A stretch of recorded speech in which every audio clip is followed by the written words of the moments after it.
এর বাইরে এই যে মজনু একটু আগে বললো যে ফেনীতে একটি মেডিকেল কলেজ দরকার। ইনশাআল্লাহ আমরা মেডিকেল কলেজ করব, কিন্তু একই সাথে আমরা আপনারা যাতে চিকিৎসা সুবিধা পান, বিশেষ করে গ্রামের মানুষ, বিশেষ করে মহিলা এবং নারীরা এবং শিশুরা যাতে করে চিকিৎসা সুবিধা পায়, তার জন্য আমরা সারা দেশে গ্রামে গ্রামে হেলথ কেয়ারের আমরা দিতে চাই। এই হেলথ কেয়ারটা কি? এখানে অনেক মুরব্বী উপস্থিত আছেন। আপনাদের মনে হচ্ছে শহীদ জিয়ার সময় পল্লী চিকিৎসক ছিল না? পল্লী চিকিৎসক নাম শুনেছেন?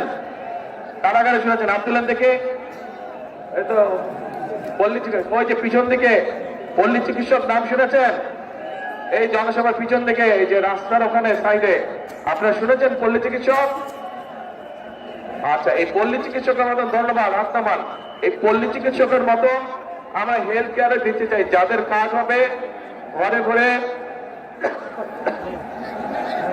মা বোনদের কাছে স্বাস্থ্য সেবা যাতে পৌঁছে দিতে পারে, যাতে করে ছোটখাটো অসুখ বিসুখের চিকিৎসা এই হেলথ কেয়ারের মা বোন এবং শিশুদেরকে ঘরে ঘরে গিয়ে সেবা দিবে। তাদেরকে কষ্ট করে আসতে হবে না হাসপাতালে, যদি বড় কোনো, আল্লাহ না করুক, বড় কোনো অসুখ বিসুখ না হয়। এরপর আমরা আরেকটি কর্মসূচি পালন করতে চাই।